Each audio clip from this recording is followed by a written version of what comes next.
Bismillahirrahmanirrahim. Assalamualaikum warahmatullahi wabarakatuh. Waalaikumsalam warahmatullahi wabarakatuh.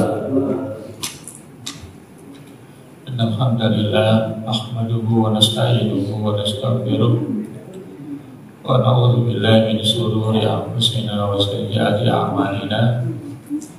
May yahdihillahu fala mudilla lahu wa may yudlil fala hadiya lahu. Wa asyhadu an la ilaha illallah wahdahu la syarika lahu wa asyhadu anna Muhammadan abduhu wa rasuluh. Allahumma shalli ala Muhammad wa ala ali Muhammad kama shallaita ala Ibrahim wa ala ali Ibrahim innaka Hamidum Majid. Wa barik ala Muhammad wa ala ali Muhammad kama barakta ala Ibrahim wa ala ali Ibrahim innaka Hamidum Majid. Bapak Ibu jamaah salat subuh yang dimuliakan Allah, alhamdulillah kita bersyukur kepada Allah Subhanahu wa Ta'ala atas limpahan nikmat, karunia dan taufiknya pada kesempatan pagi yang berbahagia, pagi yang mendapatkan doa keberkahan dari Nabi Sallallahu Alaihi Wasallam. Allahumma barik li ummati fi bukuriha. Ya Allah, berikanlah keberkahan pada umatku di waktu pagi.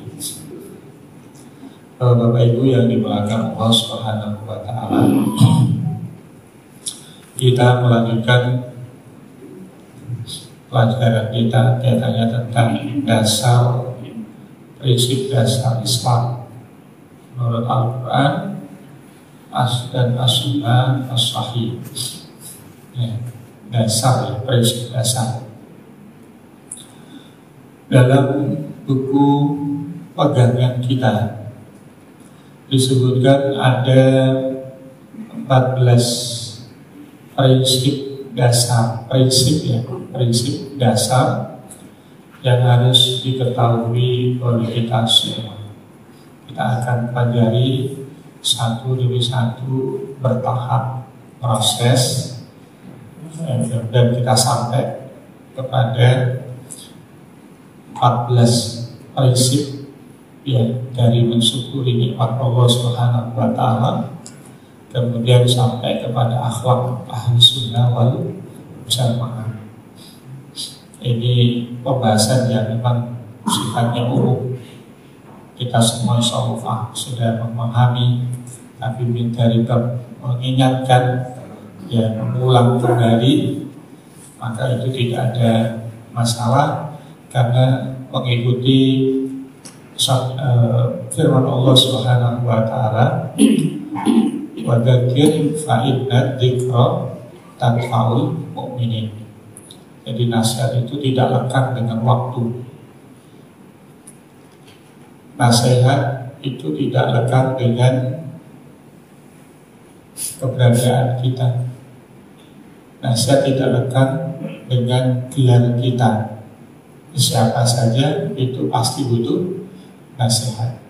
Semasa Nabi Muhammad SAW hidup pun selalu diingatkan dan ditegur langsung oleh Allah Subhanahu wa Ta'ala dengan turunnya ayat-ayat tertentu. Bismillahirrahmanirrahim. Kita masuk kepada prinsip yang pertama, yaitu mensyukuri nikmat Islam yang Allah Subhanahu wa Ta'ala karuniakan kepada kita. Mensyukuri nikmat Islam yang Allah Subhanahu wa Ta'ala karuniakan kepada kita. Poin pertama dari judul, bahwa agama yang Allah Subhanahu wa Ta'ala turunkan, kemudian dijelaskan praktek beragamanya oleh para nabi dan rasul terutama, itu adalah karunia. Jadi Islam itu karunia, diutusnya rasul itu juga karunia, untuk saling melengkapi. Kalau kita hanya berpatokan kepada Al-Quran, maka akan banyak syariat-syariat Allah Subhanahu wa Ta'ala yang tidak bisa dilaksanakan dengan sempurna, maka kita membutuhkan yang namanya penjelasan. Dan penjelasan itulah yang kemudian kembali kepada sabda Nabi, praktek Nabi SAW. Kalimat aqimus sholat, tunaikan sholat. Bagaimana kita tahu sholat, tata cara sholat? Maka hal itu diajarkan oleh Nabi SAW. Shollu kama ra'aitumuni usolli. Karena Islam, karena para rasul itu adalah nikmat datangnya dari Allah Subhanahu wa Ta'ala, maka kewajiban kita adalah mensyukurinya. Jadi bersyukur dan mensyukurinya. Bersyukur Allah hadirkan agama yang mulia, bersyukuri supaya ditambah oleh Allah semangat kita untuk beragama Allah Subhanahu wa Ta'ala. Dan fungsi daripada nikmat atau karunia itu adalah supaya kita semakin dekat kepada Allah Subhanahu wa Ta'ala. Kedekatan kita kepada Allah Subhanahu wa Ta'ala tidak dianggap sebagai kedekatan yang sempurna sebagaimana yang Allah mau, kecuali dalam pelaksanaannya dilaksanakan dengan baik.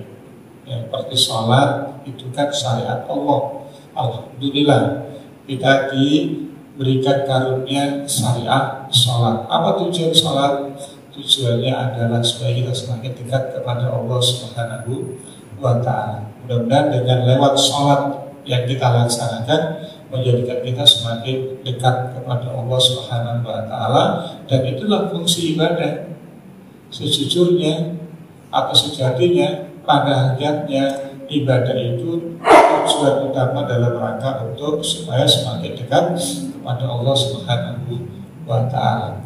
Di ayat yang ke-27 di surat yang kelima yang saya kita bacakan adalah watlu ma uhiya ilaika minal kitabi wa aqimis shalah watlu alaihim naba'a bani adama bil haqq id qarraba qurbana. Jadi amal ibadah itu tujuannya adalah semakin dekat kepada Allah Subhanahu wa Ta'ala. Disyukuri, dilaksanakan, dipahami, ya, dipahami dengan baik, kemudian diamalkan. Dan dalam pengamalan ini dilakukan terus-menerus supaya kita semakin dekat kepada Allah Subhanahu wa Ta'ala. Meskipun sholat itu adalah amal ibadah, tetapi hakikatnya yang tahu betul yang diterima mana yang tidak diterima itu hanyalah Allah Subhanahu wa Ta'ala, dan itu semua tergantung kepada pelaksanaannya. Kalau pelaksanaannya baik, maka akan menjadi baik.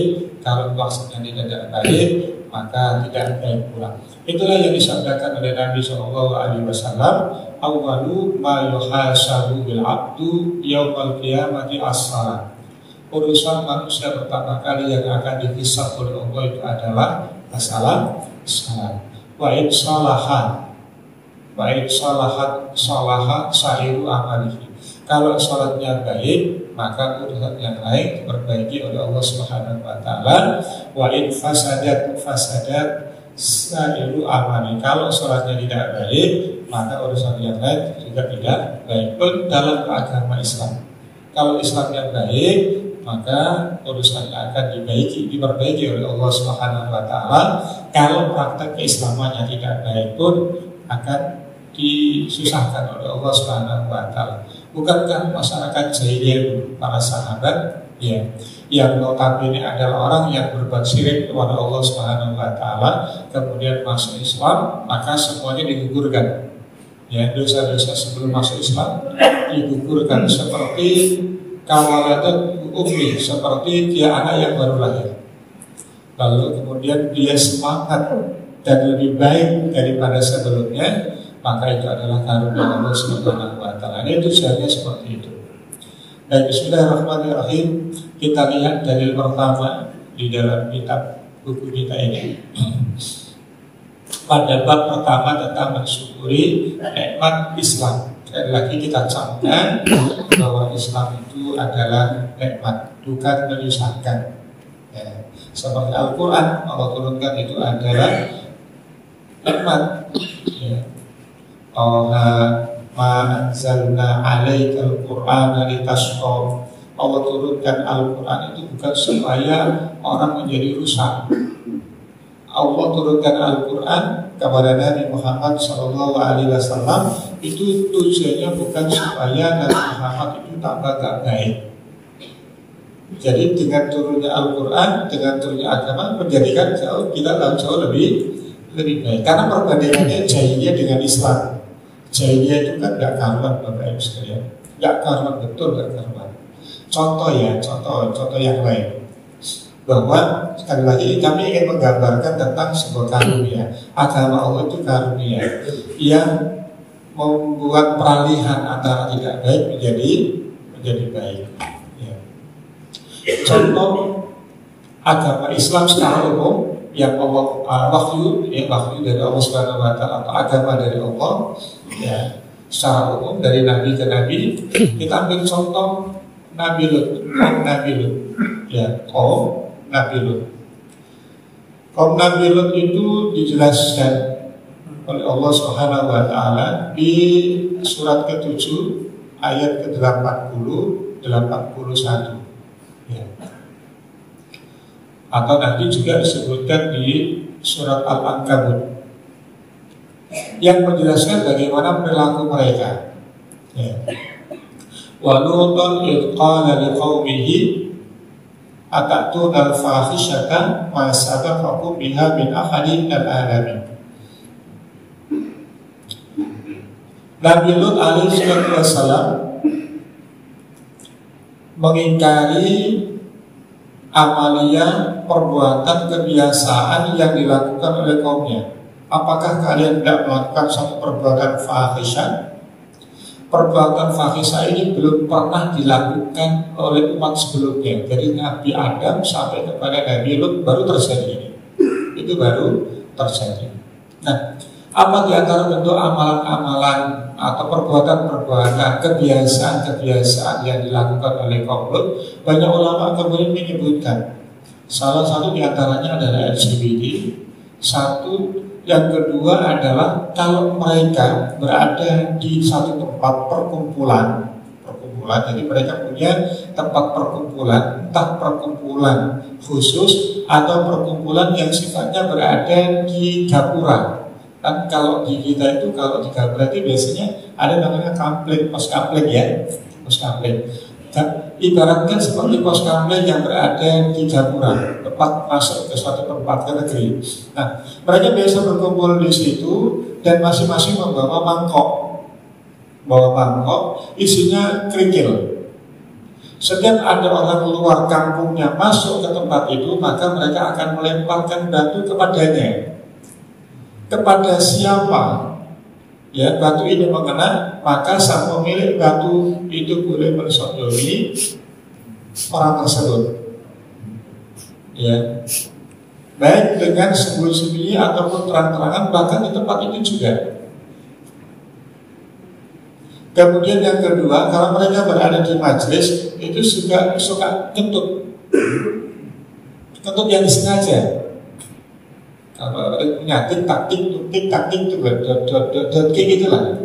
Ya kayak ini buat sengaja begitu. Atau suka meludah, yang itu meludah. Suka meludah satu dengan yang lain, suka main buruk, pembegal.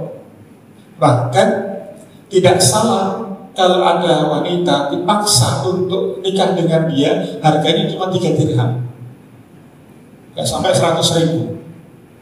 Begitulah kerusakannya. Begitu diturunkan ayat ya, diturunkan oleh Allah, diutusnya Nabi Lut.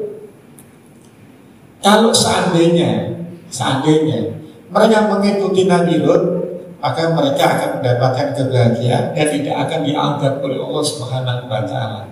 Karena agama yang Allah turunkan itu berubah. Tapi karena mereka tidak mengikuti, apa yang terjadi? Sehingga terjadilah apa yang terjadi. Mereka dihancur leburkan oleh Allah Subhanahu Wa Taala. A'udzubillah min dzalik. Kemudian lihatlah kepada Nabi Muhammad SAW. Jahiliyahnya luar biasa.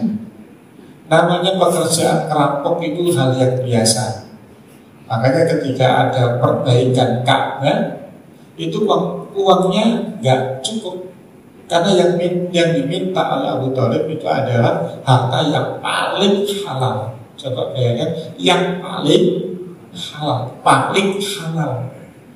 Maka nggak cukup. Makanya ada Hijri Ismail itu kan ya. Nah, itu karena waktu renovasi tidak cukup. Itu tidak cukup. Ya, karena minta yang paling halal. Berarti apa gambarannya? Masyarakat pada saat itu ekonominya diperoleh dengan cara yang haram. Tapi begitu Islam datang, diutusnya Nabi SAW berubah menjadi yang luar biasa. Jadi tidak berperadaban menjadi berperadaban.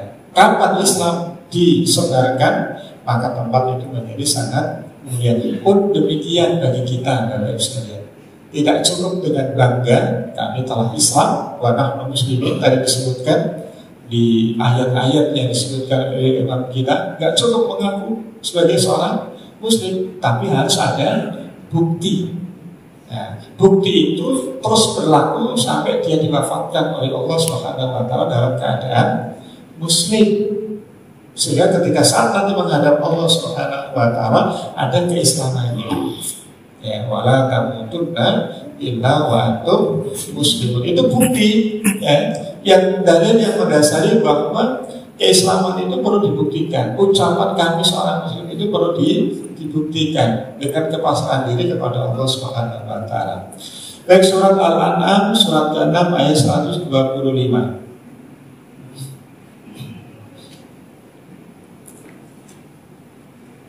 Allah Subhanahu wa taala berfirman surat Al-An'am ayat 125, "Famay yuridillahu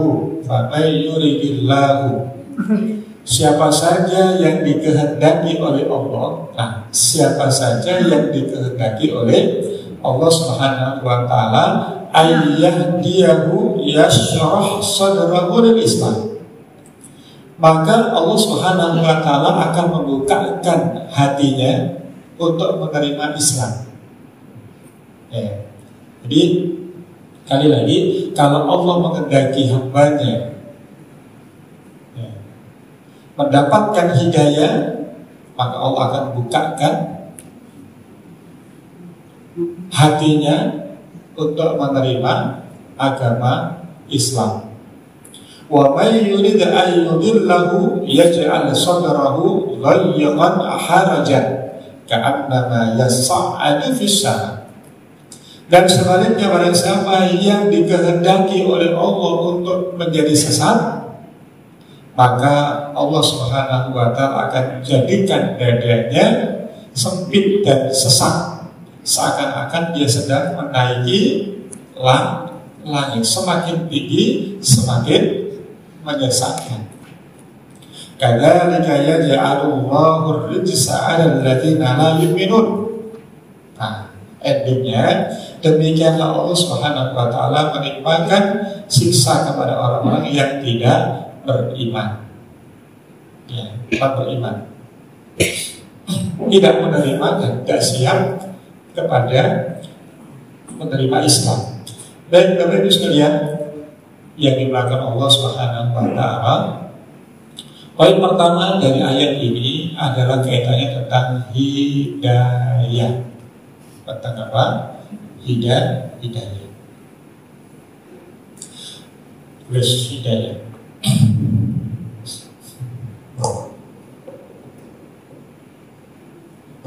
125.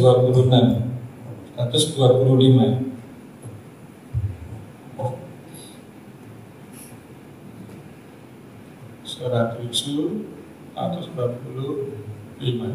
Ini masalah hidayah.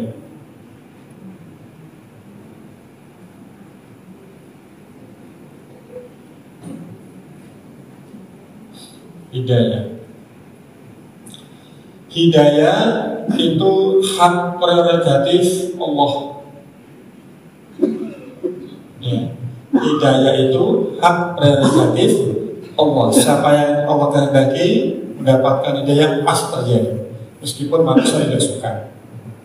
Kalau Allah Subhanahu wa Ta'ala tetapkan dia sesat, pasti akan tersesat, meskipun manusia berusaha untuk mengembalikannya.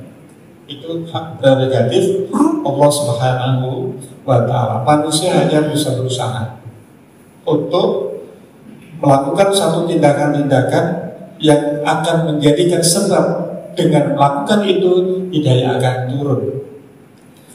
Dalil yang utama adalah di surat Al-Qasas, Allah Subhanahu wa Ta'ala menegaskan kepada Nabi Muhammad SAW, seorang utusan terakhir saja itu tidak bisa memberikan hidayah.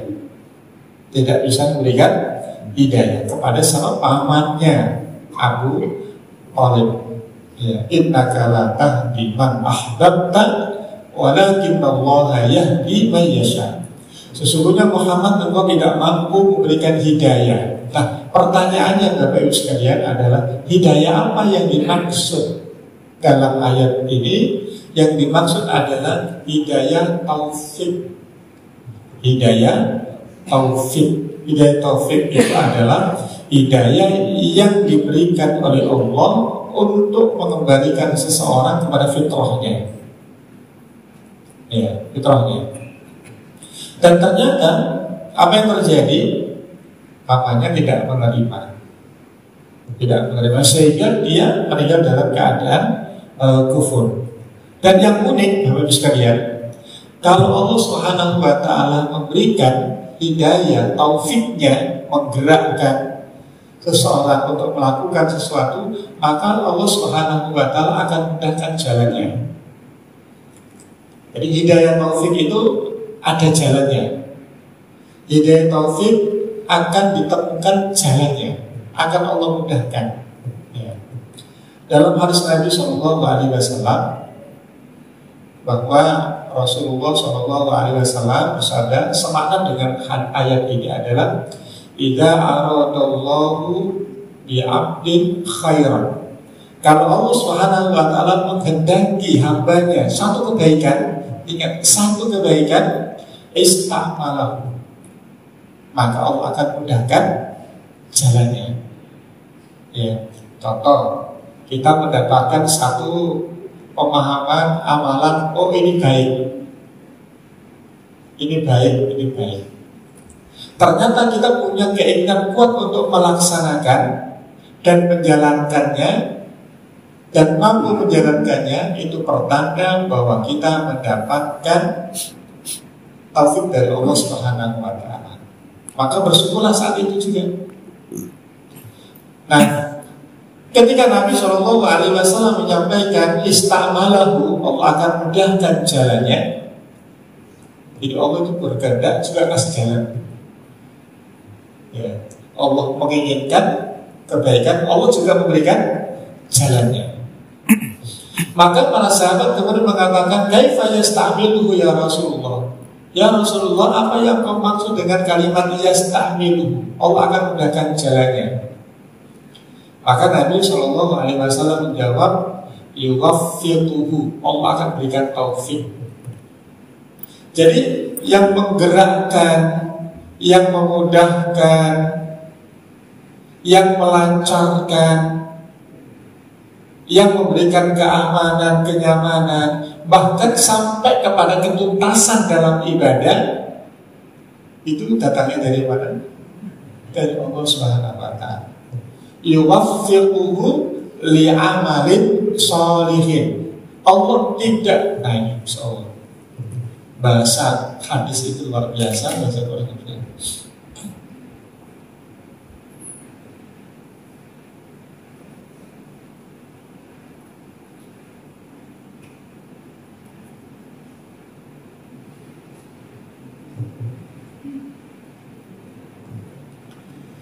Termasuk tanda sayang Allah Subhanahu wa Ta'ala itu adalah tadi ini, yuwaffiquhu.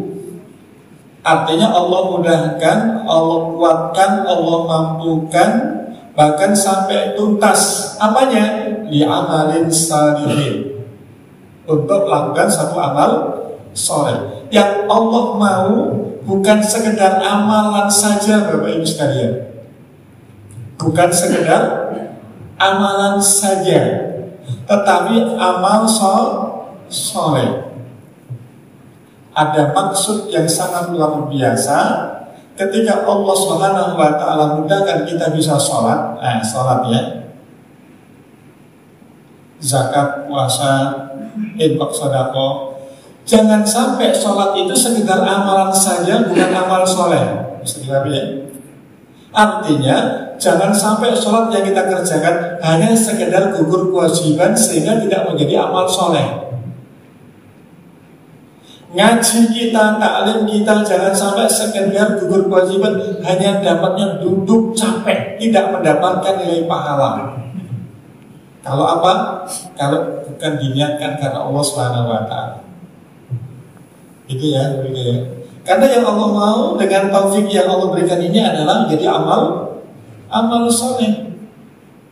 Bukan sekedar amal saja yang merupakan gugur kewajiban, tapi harus soleh.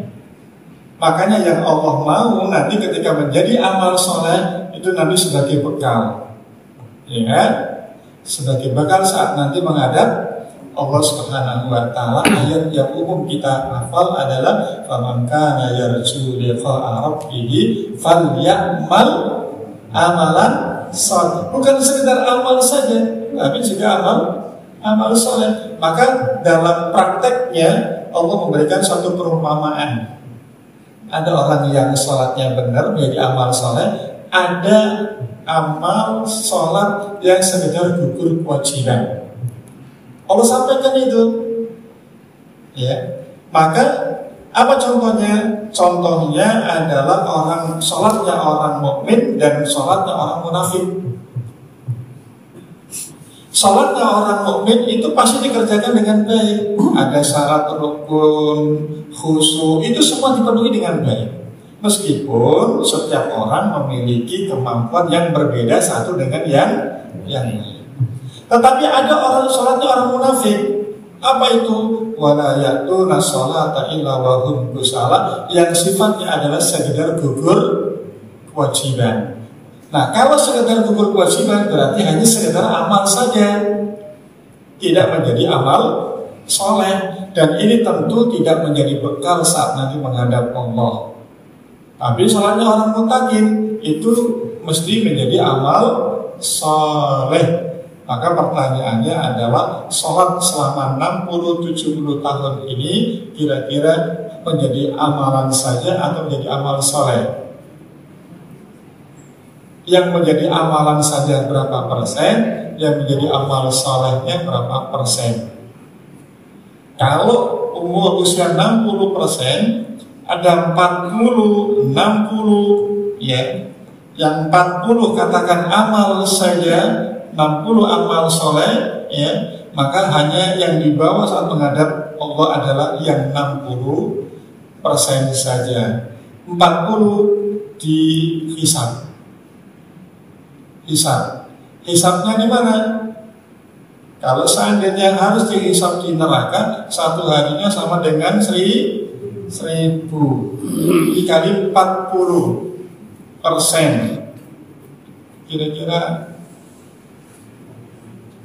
lumer nggak gitu? Na'udzubillah. Ini baru sholat, belum pandangan, belum ucapan, belum pernah khianat, belum pernah bohong, belum pernah nipu, belum pernah makan barang haram dan sebagainya. Itu dihisab semuanya. Na'udzubillah. Belum lagi ada niat jahat untuk melakukan kejahatan dan sebagainya. Sekali lagi, taufik harganya mahal. Ketika sudah mendapatkan, maksimalkan.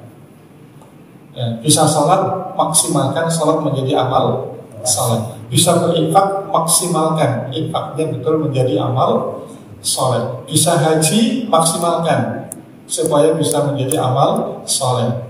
Apa di antara bentuknya? Kalau pulang ke Indonesia masih dipanggil namanya, nggak marah. Jadi kalau dipanggil Pak Haji langsung begini. Kalau enggak dipanggil Pak Haji, kayak belum disiram air.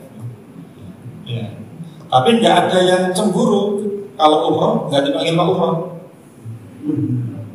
Harusnya mirip juga ya, sama-sama dari Mekah. Bedanya waktunya saja, 9 hari sama banyak hari. Ya. Ini soal hidayah, al-hidayah. Saya sekali lagi, hidayah taufik itu sangat mahal. Seperti kita saat ini. Ini semua adalah hidayah taufik dari Allah Subhanahu wa Ta'ala. Dan itu bagian dari nikmat Allah Subhanahu wa Ta'ala. Nah, ayat ini memberikan sekali lagi pandangan kepada kita, kalau Allah Subhanahu wa Ta'ala menghendaki seorang untuk mendapatkan hidayah, ya Allah akan mudahkan hatinya menerima. Ya. Kalau ini kontennya adalah orang kafir, konten kita adalah kalau Allah menghendaki kita untuk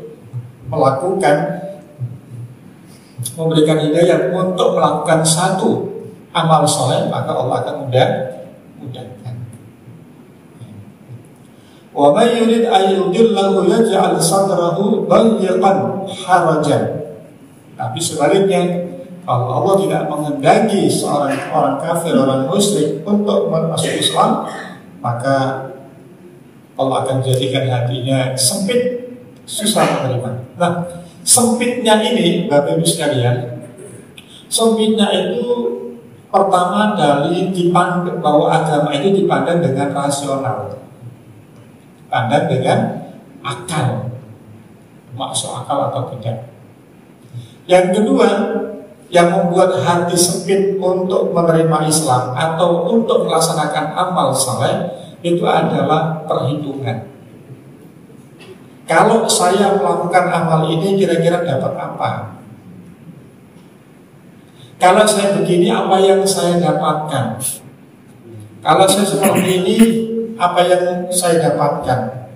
Para sahabat dulu, Bapak Ibu sekalian, itu ketika diminta untuk menyerahkan nyawanya perang, itu tidak berpikir mau dapat apa. Yang ada adalah pengorbanan, perjuangan untuk membela agama Allah Subhanahu wa Ta'ala. Ya, tanpa harus diiringi dengan keinginan untuk mendapatkan imbalan. Niat utama. Kalau nanti mendapatkan imbalan, ya kan, kalau dalam peperangan itu kalau mati syahid, gugur syahid, pahalanya luar biasa.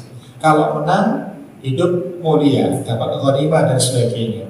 Tapi yang utama adalah pengorbanan, perjuangan, ya, menjalankan perintah Allah Subhanahu wa Ta'ala. Jadi nggak ada kepentingan mengerjakan amal soleh, mengerjakan amal ibadah itu bukan berdasarkan kepentingan dia.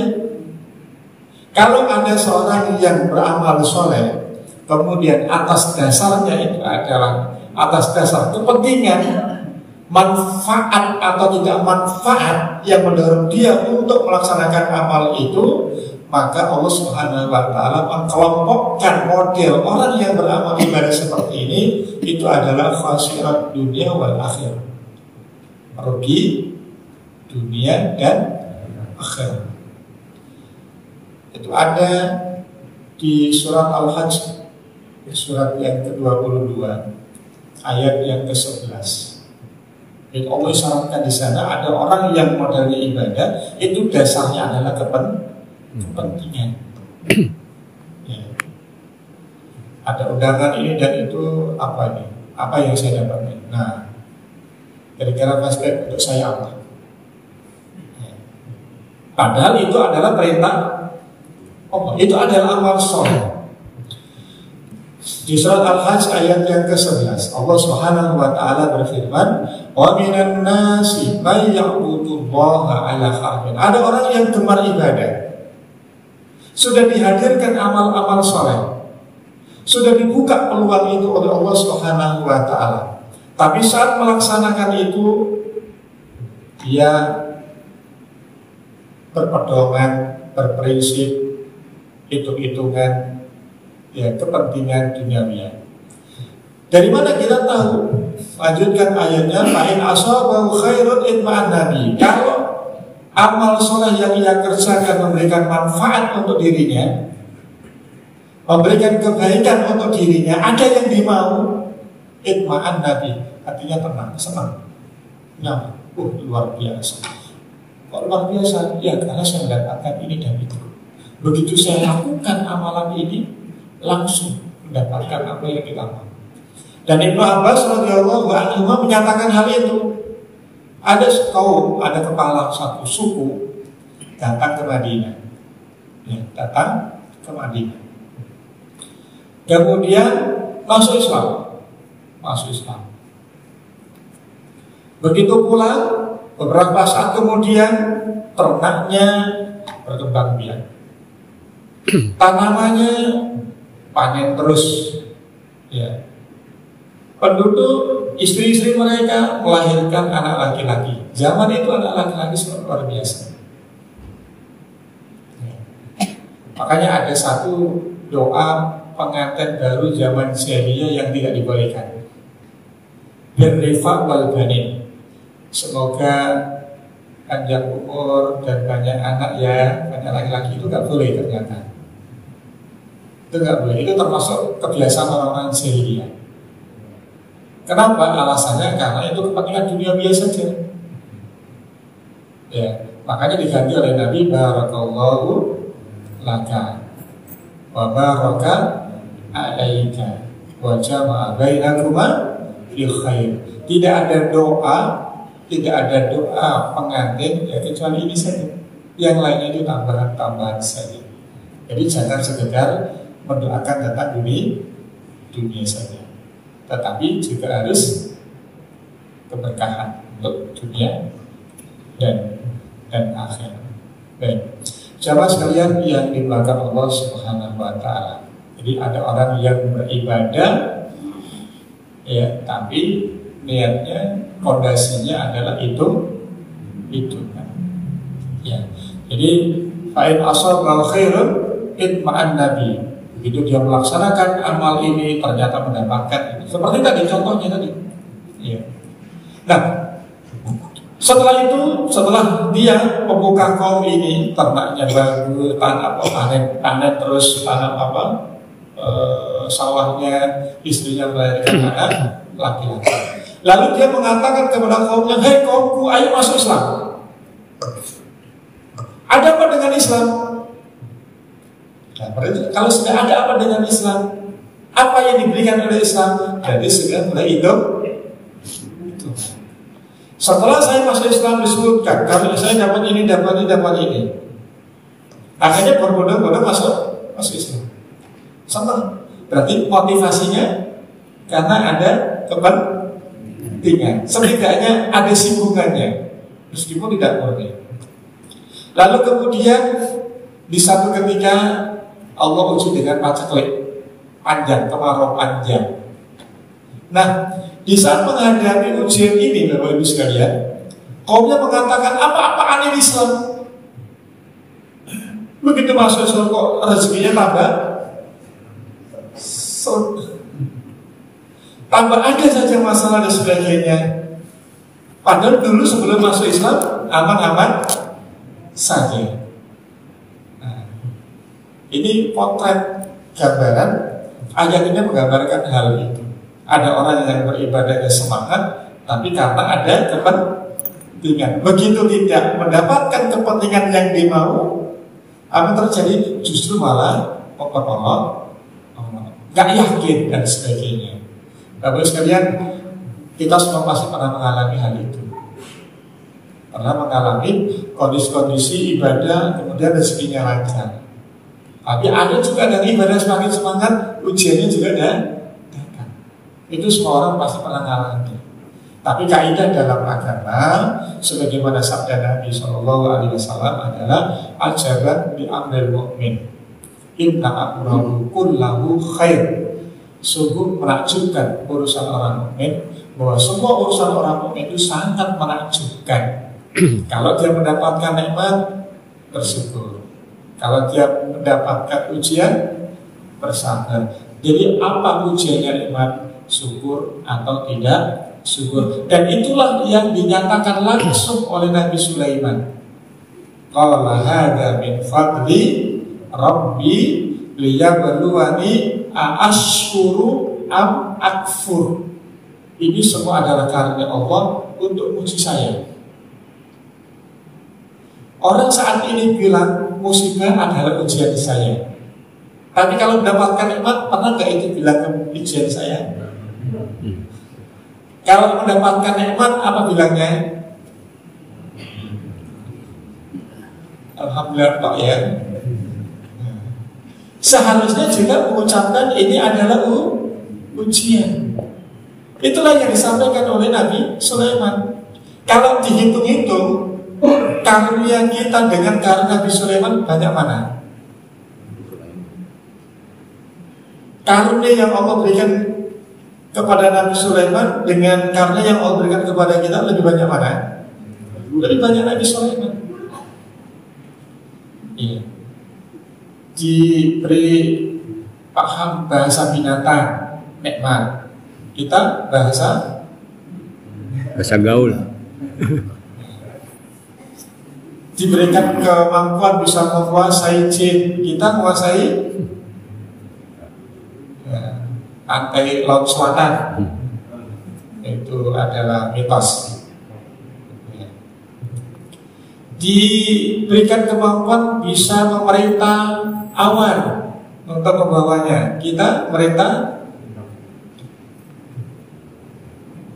Bayangkan yang dikasih nikmat begitu luar biasa di zamannya untuk ukuran beliau, itu masih mengatakan bahwa nikmat itu bagian dari ujian.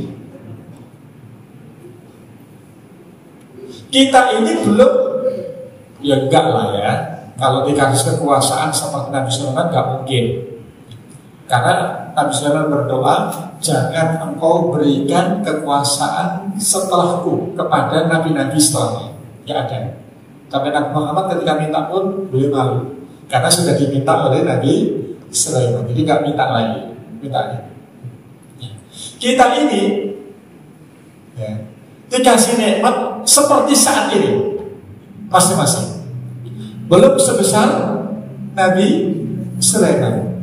Seandainya, andai saja, kalau diberikan nikmat karunia seperti karunia yang Allah berikan kepada Nabi Sulaiman, kira-kira bersyukur atau lupa?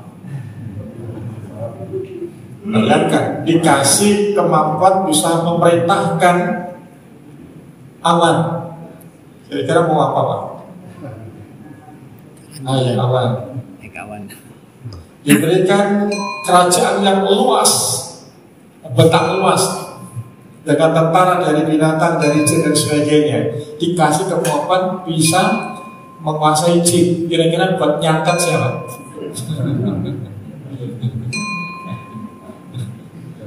Ada. Buat nyantet ya. Itu hajar dia, gak baik sama saya, hajar dia, gulingkan dia ini ya. Buat masakannya gak enak rasanya, gitu kan? Ya, kapokmu gitu kan? Kira-kira bisa jadi. Nah, kita ini dikasih nikmat sekarang ini seperti ini saja, masih belum bisa mengatakan bahwa nikmat ini bagian dari ujian satu. Yang kedua, antara syukur dan belum syukur lebih banyak mana? Mengakui bahwa nikmat itu bagian dari ujian dan ujiannya adalah syukur atau tidak, kita belum mengakui. Tapi kalau ada musibah, selalu kita bilangnya ini adalah ujian. Kalau musibah itu bagian daripada ujian, kira-kira motivasi untuk lebih sabar kuat nggak Pak? Lebih kuat kan? Ini ujian, saya harus sabar. Tapi kalau nikmat itu tidak dianggap ujian, kira-kira syukurnya semangat atau kurang semangat? Karena tidak dianggap sebagai ujian. Kalau musibah itu dianggap sebagai ujian, maka dianggap berusaha untuk kuat. Sabar ya ujian. Ada nggak ketika ada orang mendapatkan nikmat syukur ya ujian? Pernah nggak gitu? Yang selalu ada adalah sabar karena ini ujian. Bersyukurlah karena ini. Pernah nggak? Syukur belum pernah. Padahal sama-sama ujian. Dan itu kalau dilakukan dengan baik, Nabi mengatakan itu menakjubkan. Dapat nikmat syukur baik, dapat musibah sadar baik, semuanya baik. Bisa sholat, bersyukurlah karena itu ujian. Nggak bisa ke masjid, sabarlah. Lo kok sabar? Nggak bisa ke masjid, kok sabar? Kena duri, sabar ya, itu ujian. Bahkan sanggup qadarullah masya'afa'al lagi ya. Kan? Untuk menenangkan hati supaya bisa sabar betul, saya mengatakan qadarullah masya'afa'al. Ini sudah takdir. Kalau seorang mukmin dikatakan sudah takdir, terus mau apa? Dia tinggal sabar. Tapi ada enggak dikasih nikmat, ini sudah takdirmu dapat nikmat itu. Kira-kira nambah syukur ya? Padahal ketika dia nambah syukur, janji Allah berlaku. Lain zakartum, tinggal syukur saja kan enak tuh, ditambah. Tapi ketika gak syukur, diancam dengan sebuah azab. Walain kafartum, inna adzabi lasyadid. Nah, orang yang bisa bersyukur, Bapak Ibu sekalian, orang yang bisa bersabar, hakikatnya mendapatkan hidayah, mendapatkan hidayah taufik. Apa bentuk hidayah taufiknya? Hatinya mengakui kalau ini adalah nikmat dari Allah Subhanahu wa Ta'ala. Lisannya mengucapkan alhamdulillah. Lalu kemudian prakteknya ke masjid. Ya, ke masjid pakai kaos kaki. Nah, yang bisa pakai kaos kaki itu berarti mendapatkan hidayah taufik. Allah menginginkan kebaikan, Allah kasih jalannya. Tuh, jalannya enak. Sebenarnya enak. Ada azan dikumandangkan isyarat. Selagi orang itu bisa mendengar hakikatnya, mendapatkan taufik hidayah irsyad. Kemudian tergerak untuk mendatangi panggilan, itu berarti dia mendapatkan hidayah taufik. Saat itu dia mendapatkan dua hidayah. Masih difungsikan telinganya, bisa mendengar seruan panggilan Allah Subhanahu wa Ta'ala. Kemudian hatinya connect, datang kepada panggilan tersebut, itu berarti dia mendapatkan dua hidayah. Hidayatul irsyad petunjuk, hidayatul taufik dimampukan bisa melaksanakan kewajiban itu sampai tuntas, alhamdulillah. Dan mudah-mudahan hidayah taufik yang selama ini kita dapatkan itu tuntas sampai akhir hayat dalam keadaan husnul khatimah. Dan itu ngeri loh Bapak sekalian. Meskipun saat ini kita bisa istiqomah, alhamdulillah, tapi nggak ada jaminan seterusnya. Karena ada orang yang beramal hebat, ada tukang azan 30 tahun, azan terus, ya. Menjelang hari akhirnya, hari terakhirnya, ternyata dia murtad. Naudzubillah. Ada yang hafalan Al-Quran, hafalnya 30 juz, bukan juz 30 juz. Sholat malamnya, puasanya, bahkan jihad fisabilillah, ikut perang membela agama Allah, tapi ending kehidupannya justru murtad, meninggal dalam keadaan murtad. Ada orang yang kafir, bencinya sama Islam luar biasa. Ya apa itu Islam, tapi kehidupan akhirnya taubat kepada Allah Subhanahu wa Ta'ala. Mudah-mudahan kita termasuk bukan salah satu ini, satu saja, istiqomah sampai akhir. Dan itu butuh perjuangan, pengorbanan, perawatan yang luar biasa. Ya, kita ini dikasih Allah bisa ibadah sampai hari ini itu kan perjuangan yang berdarah-darah, Pak, ya, berkeringat-keringat. Ya. Kami dulu ingat ada kisah bagaimana perjuangan mendapatkan hidayah dan istiqomah di ada masjid Oris yang di sana itu di Monokopi ya.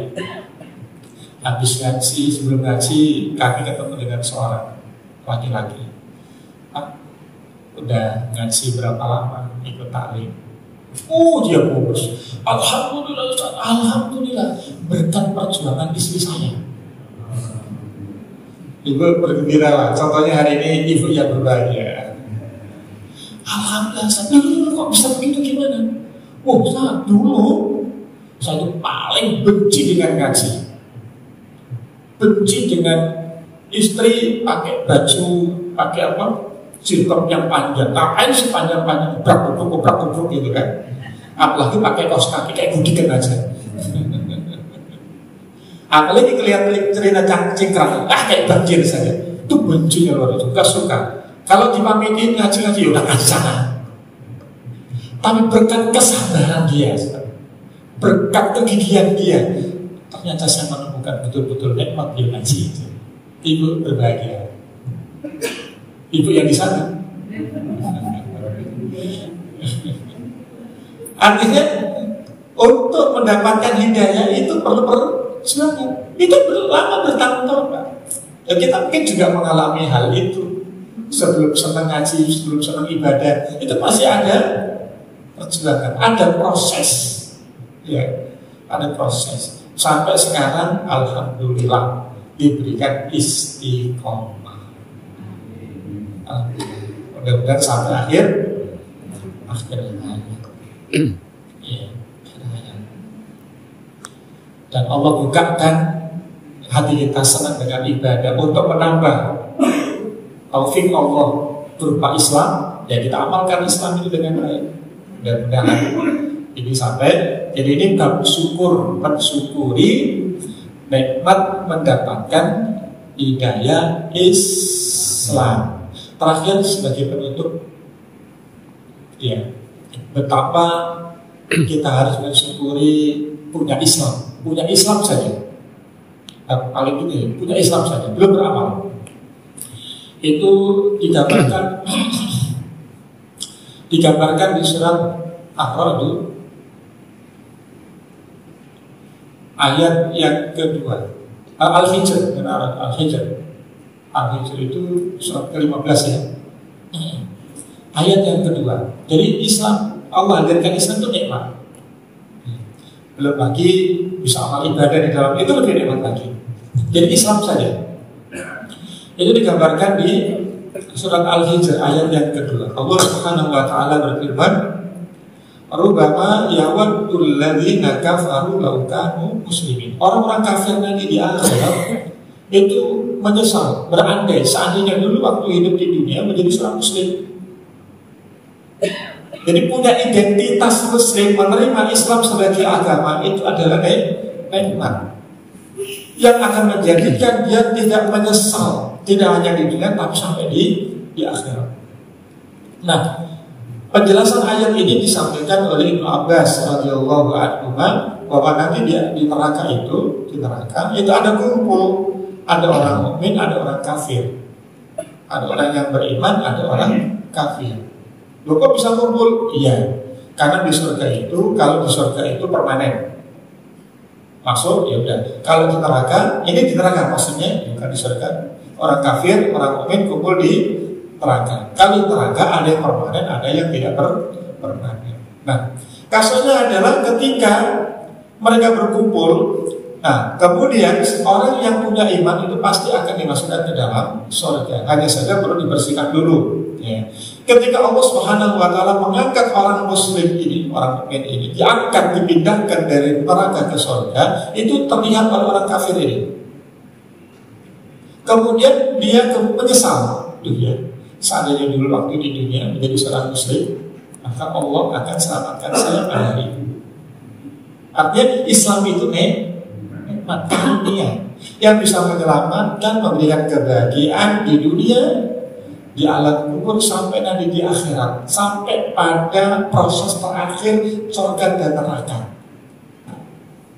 Jadi kita berdoa kepada Allah Subhanahu wa taala, mudah-mudahan kita selalu menjadi seorang muslim di usul khatimahkan oleh Allah Subhanahu wa taala sampai akhir hayat, sebagaimana wasiat Yakub tadi yang dibacakan ayat dari oleh kita, selalu memberikan nasihat kepada putra-putrinya, keluarganya, agar supaya tetap mengesahkan Allah Subhanahu wa taala, supaya tetap menjadi seorang muslim yang berserah diri, tunduk patuh kepada Allah Subhanahu wa taala. Sekali lagi mudah-mudahan Allah mengkaruniakan kita ya husnul khatimah.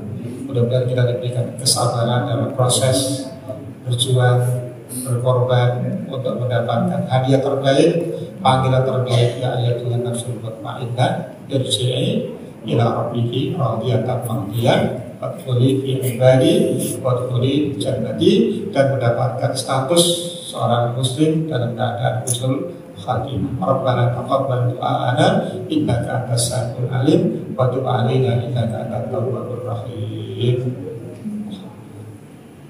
Kalau ada yang disampaikan, ya. Ya. Suaranya yang keras.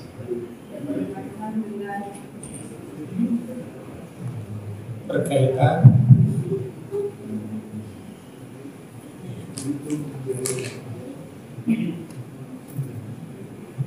Assalamualaikum warahmatullahi wabarakatuh. Pak Ustadz, saya mau bertanya Pak Ustadz, masalah yang tadi 40 sama 60% itu Pak Ustadz, takut juga kita kan dengarnya. Jadi kan 40 sama 60% itu Pak Ustadz, dosa dan amal soleh gitu. Jadi Pak Ustadz, gimana hubungannya itu kalau kita sudah bertaubat dengan taubatan nasuha? Apakah dosa kita yang 40% itu akan dihapus sama Allah? Sementara ada yang hadis mengatakan tidak akan masuk seorang hamba ke dalam surga kecuali dengan rahmat Allah. Itu bagaimana Pak Ustaz? Pertanyaan yang bagus. Jadi dalam buku catatan ringkasnya ya, nanti di surat Al-Kahfi disebutkan bahwa semua orang itu paket ini kok catatan semuanya ada nih, yang kecil maupun yang dalam buku catatan ini ilustrasi saja ya, bukan begini ya. Semuanya ada dalam kehidupan kita 24 jam ya kali usia. Apa saja dari A sampai Z itu tercatat semua di buku catatan. Dosa, tobat, nah itu kan? Ya, maka catatannya ada semua, tapi catatan dosa ada, catatan tobat juga ada. Nah, fungsi daripada amal tobat dan amal soleh adalah menghapus ini. Catatannya masih ada, cuma dihapus. Hukumannya dihapus ibaratnya. Catatannya masih ada. Makanya kita perlu banyak bertobat, soal tobat, istighfar, amal soleh dalam rangka untuk ini. Nah, 40% ini ya kita husnudon ya, husnudon. Itu dilakukan sebelum kita paham. Salah jangan, yang baik maksudnya. Itu ya kira-kira gitulah. Meskipun ketika kita sudah ngaji pun masih ada potensi melakukan kesalahan. Mungkin tidak sebanyak, nggak separah dulu sebelum memahami itu. Maka ini kan peralihan ini dari tidak mengerti menjadi mengerti. Nah, saat mengerti inilah katakan 40% di sini. Nah, sisanya ini kita manfaatkan untuk banyak bertobat kepada Allah Subhanahu wa taala. Karena tobat itu menghapuskan kesalahan, tetapi secara catatan tetap ada. Coba gini lah, A, B, C, salah. Ya. Kemudian di sini ada F, tobatnya untuk ini. Insya Allah dihapuskan. Cuman catatannya masih ada. Tapi sudah ditobati. Kalau kita checklist gini, ini salah, ini sudah tobat belum orangnya? Oh udah, di pas usia berapa tobatnya? Karena ini ilustrasi saja. Salahnya usia berapa? 20 sampai 30 katakan ya. Tobatnya usia 60 jawabannya. Contoh saja. Oh dia pernah salah tapi sudah tobat usia gini. Tapi tobatan dari nasuh. Catatannya ada tapi catatan dosa ada, catatan tobat juga ada. Oh ini sudah ditobati. Mana yang belum ditobati? Nah itu diproses. Jadi sudah ya, tinggal kalau taubatan nasuh kan ya nggak mulai dan nyesel dan sebagainya. Tapi bukan berarti nyesel kenapa saya hidup zaman itu nggak ke pondok ya. Itu nggak begitu juga, nggak boleh juga. Karena sudah berlalu. Kalau seandainya masuk pondok terus nakal juga memanfaatkan. Mendingan sekarang kan, jadi tidak menjadi baik, menjadi sadar lah kayak gitu. Udah nggak usah enak zaman dulu ya, enak zaman Nabi ya kalau temannya Nabi, kalau temannya Abu Lahab. Enak kalau di zaman Nabi Musa ya kalau temannya Nabi Musa, kalau temannya Korun banyak uangnya kan. Nah gitu ya, tetap ada catatannya semuanya ada rinci. Oh ini sudah tobat, maksudnya tobat. Maka kita perbanyak di sini sholat taubat. Dan saya jelas fatwanya itu nggak apa-apa. Jangan sampai dosanya lebih banyak daripada sholat taubatnya. Kalau kita lebih banyak dosanya, lebih banyak taubatnya. Berarti saat ini sisa kita sekarang ini kan, kalau kita kan sebentar lagi kan sudah habis kan? Iya ya, sebentar lagi kita habis. Maka kita perbanyak taubat, amal ibadah, amal soleh. Kita bersihkan hati kita, ya. Gitu. Yang penting ya, tapi apalagi sudah disampaikan taubatan nasuh. Yang membunuh 100 orang aja di tobatnya diterima kok. Kita kan belum nggak bunuh kan? paling membunuh 10 cecak kan, 5 cecak aja kan ini. Naudzubillah min. Baik, cukup ya. Cukup kan. Baik, mudah-mudahan bermanfaat. Mohon maaf kalau ada kurang dan salah. Kami istighfar kepada Allah Subhanahu wa taala. Kemudian mohon maaf untuk semuanya. Baik, subhanallah walhamdulillah. Asyhadu an la ilaha illa anta astaghfiruka wa atubu ilaik. Assalamualaikum warahmatullahi wabarakatuh.